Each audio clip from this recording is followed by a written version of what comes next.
Usa sa mga dagko nga problema ros kalibutan kaning kagutom. Gutom. Lingiyay mong tupad inasakto kas kaon. Inakano.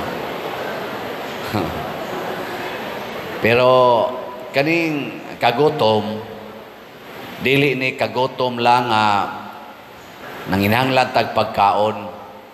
Ang gipasabot ni Hesus gutom kanabang kanunay kang dunay gipangita, kanunay kang dunay gikinahanglan, kanabang wa kay tinuod nga katagbawan or satisfaction. Mao nang ningon si Jesus, kung muari mo nako, nya mutuo mo nako, dili na mo gutomon, dili na sad mo uhaon. Pasabot, kung inyong sundon akong mga pulong, matud pa ni Jesus, doon na mo'y hingpit nga katagbawan, perfect satisfaction. Wala ka nang hahanapin pa. Di man mo mutuo. Unya, unsa may iyang himuon? Una, kung nagkinahanglan kag pagkaon, makahatag siyag pagkaon. Kanang pagkaon gyud lawas ba? Mao nay gihisgutan sa unang pagbasa. Sa 4 o 40 ka tuig nga nagbakta sila sa disyerto, wa sila mananom ang mga Israelita, gipakaon sa Ginoo, mag-uwan ang pan gikan sa langit ug ang mga buntog nga makaon nila karne. Mag-uwan kada adlaw, makakaon gyud sila. Nya unsa may rason nganong gihatagan man sila sa Ginoo atong maong hinabang? Tungod kay naminaw sila sa pulong ni Moises ug mibiya sila sa ilang mga Pinoyanan.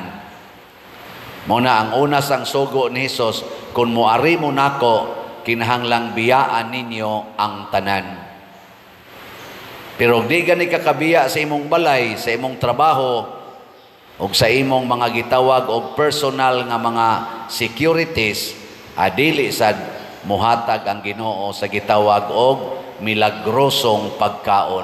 Kana bang pagkaon nga tinud-anay? Lingiyay mong tupad ikaduha. Ing naandam na kang mubiya. Nakano? Andam na kang mubiya. Ikaw ayaw sa doy, ayaw amo na pirmi lang gitang magpangita sawa diha. Kay di man ginato matuman sa tinud-anay ang pulong sa Ginoo kung dili ta mo detach, di ta mo biya sa atong gitawag og mga false human securities. Biya gina kwarta, dungog, health, bana, asawa, anak, sa padya, ginikanan, mga trabaho, biyae gina. Pasabot ayaw salig ana nga maunay makahatag nimog satisfaction. Labaw na gyud tanan, di na makahatag nimog kabalaan. Mao na nga niingon diri sa ikaduhang pagbasa, niingon si San Pablo nga hukasan ninyo ang daan nga tao nga naghatag ninyo kalaglagan sa inyong kinabuhi. Nya unsa may isulob? Bag-uhon gayud ninyo ang inyong kasing-kasing o mga hunahuna, isulob ninyo ang bag-ong tao nga gibuhat sa Dios sama sa iyang dagway nga makita diha sa matuod nga kinabuhing matarong og balaan. Matarong og balaan. Kinsa dinhing mga banaha, isas kamot, mga bana nga andam ng mubiya sa inyong asawa, taas ang kamot. Wa gyud mo'y satisfaction kay kanang inyong asawa di man ginakasatisfy ninyo. Kinsa dinhing mga asawaha sugod karon mubiya na silang mga bana, taas ang kamot.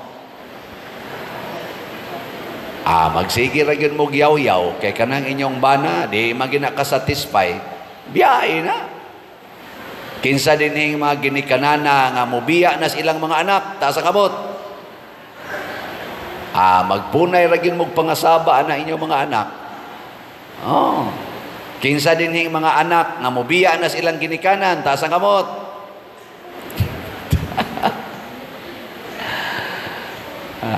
Magsige ra gyud mo gumbolan na inyong ginikanan kay magsige managpamadlong. Mo na ingon si San Pablo, isulob lagi ang bag-ong tao. Kinsa man ang bag-ong tao? Si Kristo. Si Kristo.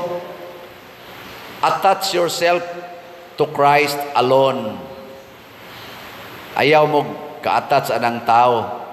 Nya unsaon man nato nga sintro tang Kristo. Paminaw kanunay sa iyang pulong ug sunda kini. Ayaw nang pulong anang imong bana, ayaw nang pulong anang imong asawa, ayaw na sunda ang pulong sa imong inahan ug amahan.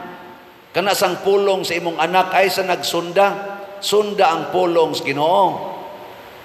Mananglitan mo ingon ang imong asawa, asa imong kwarta dong. Saman, ihatag nimo dili. Huna-huna usa unsay gisultis Ginoo. Ug wa gani nagisultis Ginoo, ayaw gihatag. Ay gihatag. Nya kanusa man na gisultis Ginoo.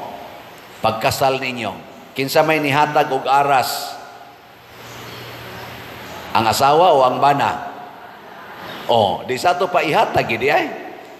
So nigingos asawa, asa imong kwarta dong. Siya, ay, di ala, giandam ko na nindaan. Kay, ready naman eh. Kay ingo mas Jesus, ihatag ni tanan. Hatag din tanan. Ana. Nya, maingon sa dang bana, mauni akong desisyon day, na kanang kwartang naani mo akong gihatag, ako nang bawion. Nya, musunod ka, asawa. Di, pangutan na usang Ginoo. Pangutan na sa ba? Lord, unsa man iyang gisulti nga ang iyang gihatag nako iyang masang bawion. Ako ning ibalik. Paghatag sa aras ninyo kamo mga asawa, pagkasal, inyong gibalik o inyong gikuptas kamot? Inyong gibalik. Nganoan? Kay ang role sa asawa, mobitan na kanang pandungan mog bilo. Pandungan mog bilo sa inyong Ang role sa asawa, musunod ra gid na sa desisyon sa bana, di gid na mo reklamo.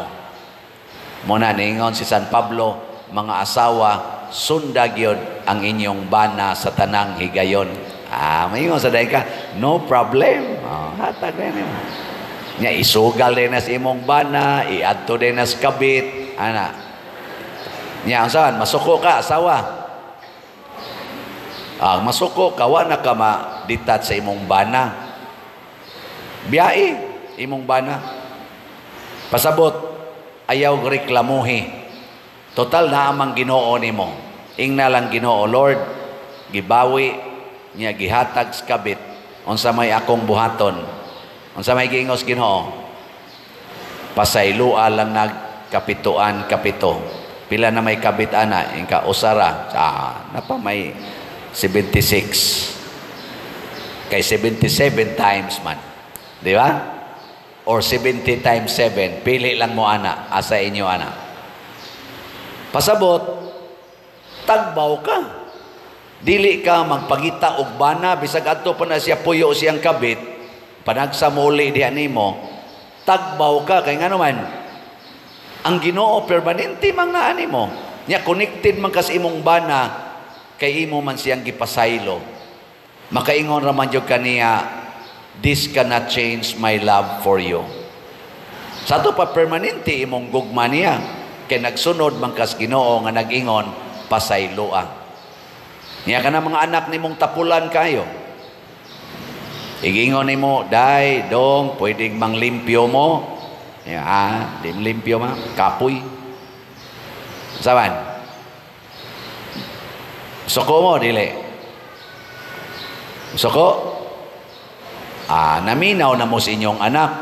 Ay mong paminaw sa inyong anak. Paminaw mo sa Ginoo, Lord, tapulan kayo. Dili gyud mo tuman sa sugo.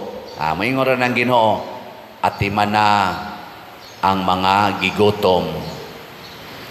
Ana. Tapulan man, di man na mulungag, magluto na ka. Ana. Oh, ari na mo day, kaon na mo. Kana ma, okay kay mi ana. Kaon na yon. Di ba? Ika na lang sa imang laba. Ika na lang, samtang nangaon sila, manglimpyo ka dito. Ana, nga ighuman nila kaon, ika na sa imang hugas.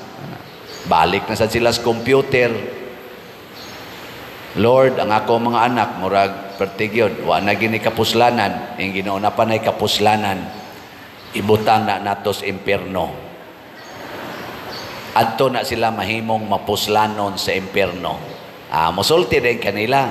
Dahil, dong, ingon ang Ginoo nako, impierno ko no mo padong. Oy, buhian ng silpon. Alala, impierno, dahil maminaw na nimo kay nga naman, suod man kanila, kay sige man kagpakaon. Di ba?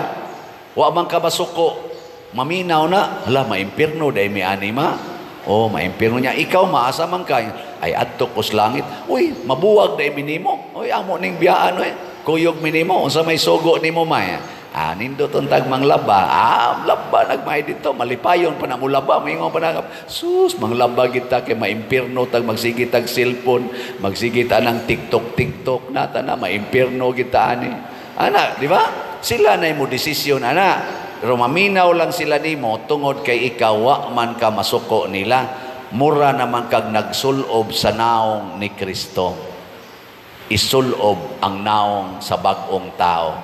Ang tao nga nagsigig higugma, ang tao nga nagsigig pasaylo, ang tao nga anda mo antos aron malipay ang iyang isig katao. Sige ko na bilingi ako no imong tupad. Nya with smile ingna siya nga andam na kong muantos nimo. Ingna. Sige ba, andam na kong muantos nimo. Nindota. Wa gyud mulingi ang uban natug na hinon. Sama mo din. Karaang tao mangyapon mo. Salamat sad sa ni uban nga nabag-o na ang kasing-kasing.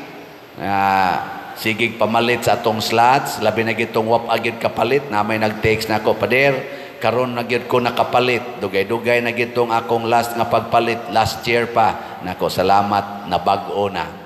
Di ba? Sige, kinsa pa man ninyo diha, ang gustong mabag-o, ay na mo pagsigig, tanaw na inyong kwarta, kay tigomon gyud. Karaan ng tao ang magsigig tigom og kwarta. Ang bag-ong tao, samas mga santos, sige naghatag, sige hatag, sige naghatag. Sige, pamalit na ron ninyo og slots. Labi na gid mong wap kapalit. Kaya nga tong slots, murag ubay-ubay pa ni. Pero daghan-daghan sa datong halin. Ang atong SBF DAG, San Vicente Ferrers Daily Abundant Graces, niabot ng atong halin og 32,129 slots, na apay 27,871 ka slots nga tag 500 pesos per slot available. Pagpaka na to ang namalit. Bag-ong tao na ni sila. Kanang wa gyud mamalit, karaang tao pa mo basig maimpierno mo ani ha. Nya natay 16 slot challenge nga tag 8,000 aning SBF DAG, nakadawat na sa tag 150 ka challenge. Nya ang atong Mother Mary's Healing and Deliverance, niabot ng atong halin og 4,861, 4,226 dinis atong parokya. 635 lang gyapon ang report gikas Kapilinya. O pa man gid mo report ang Kapilinya og naba sila halin dito. Ang ato ba ditong mga igsoon ba? Sagdi na lang. Nya naa patay 1,139 ka slots nga available, tag 1,000 pesos per slot. Ato gyapong pakpakan ang namalit niini. Praise the Lord.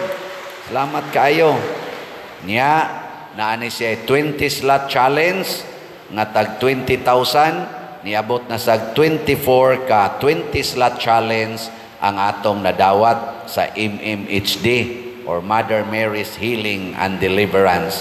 Kining atong gibaligyang mga slots dinhi, pagtudlo ni nato nga dili ta musalig sa kwarta, musalig ta sa atong paghigugma sa simbahan, paghigugma sa lawas ni Kristo. Muna, hinaot-on ta nga magpadayon ta sa atong pagbag-o O kung sa atong pagbag-o masakitan ta, antuso nato, kay ang Ginoo mo'y muhatag og kahupayan, hangtod gyud nga makaingon na gyud ka, wala na akong hahanapin pa. Kay kung masakitan, kamao na kang muantos. Kung malipayon, maglipay sa ka. Kung makasa ang imong gihigugma, kamao na kang mupasaylo. So kanunay na gyud tang malipayon. Wala na tay kagutom, wala na'y kauhaw.